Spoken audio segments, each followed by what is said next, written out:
మీ business ను develop చేసుకోవాలి అనుకుంటున్నారా? మీ పరపతిని పెంచుకోవాలి అనుకుంటున్నారా? అయితే ఓకే టీవీ ద్వారా L band, Aston band ad, scrolling ad, ad with voice overs, logo bug, video ads ద్వారా మీ యాడ్స్ ను పబ్లిష్ చేసుకోండి. సంప్రదించవలసిన ఫోన్ నెంబర్ 8520917933. విశాఖలో గ్యాంగ్ రేప్, 17 ఏళ్ల బాలికపై 10 మంది అత్యాచారం. ప్రేమించిన ప్రియుడే వంచాడు. స్నేహితుడితో కలిసి ఆమెపై అఘాయిత్యం, ఓదార్చినట్టు నటించి మరొకటి దుర్మార్గం. పలు హోటళ్లలో మిత్రులతో కలిసి ఆకృత్యం. వారం రోజుల పాటు బాలికకు నరకం. తండ్రి ఫిర్యాదుతో వెలుగులోకి ఘోరం. విచారణ చేపట్టిన విశాఖ పోలీసులు. విశాఖలో దారుణం జరిగింది. ఓ బాలికపై 10 మంది యువకులు పలుమార్లు అత్యాచారానికి పాల్పడ్డారు. ఈ ఘటన నగరంలో కలకలం రేపింది. అత్యాచారం తర్వాత షాక్లోకి వెళ్ళిన యువతి ఒడిశాలోని స్వగ్రామానికి వెళ్ళింది. ఆమె కనిపించలేదంటూ బాలిక తల్లిదండ్రులు పోలీసులకు ఫిర్యాదు చేయగా మిస్సింగ్ కేసుగా నమోదు చేశారు. ఆమె ఒడిశాలో ఉన్నట్లు గుర్తించి విశాఖకు తీసుకొచ్చి వివరాలు సేకరించారు. అత్యాచారానికి పాల్పడిన యువకులు కొంతమంది అదుపులోకి తీసుకున్నారంట. సో విశాఖలో ఒక ఘోర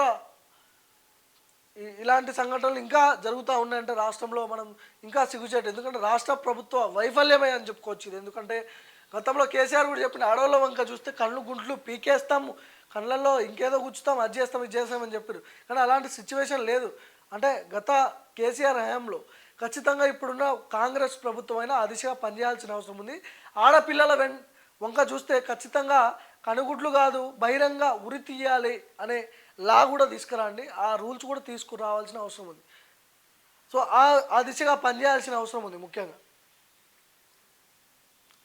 16వ ఆర్థిక సంఘం చైర్మన్గా అరవింద్ పనాగడియా, కమిషన్ కార్యదర్శిగా రిత్విక్ పాండే.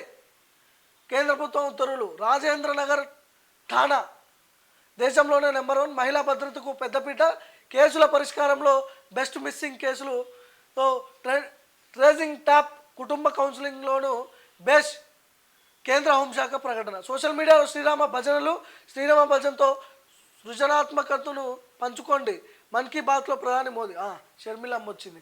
ప్లీజ్ ఏపీకి రావద్దు చెల్లి, జగన్ అంటున్నాడా ఇట్లా? ప్లీజ్ ఏపీకి రావద్దు చెల్లి అని. బాబాయ్ సుబ్బారెడ్డితో షర్మిలకు జగన్ రాయబారం. బుజ్జగించేందుకు వైవి ప్రయత్నం.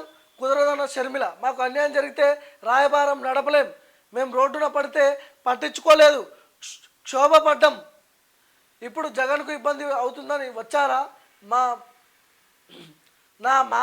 నా మానవులను బతకనివ్వని తేల్చి చెప్పిన షర్మిల. సో ఈమె నాకు తెలిసి జగన్ జోలికి పోదు. ఎందుకంటే తెలుసు కదా మనోని గురించి పెద్ద ఇది ఉంటుంది.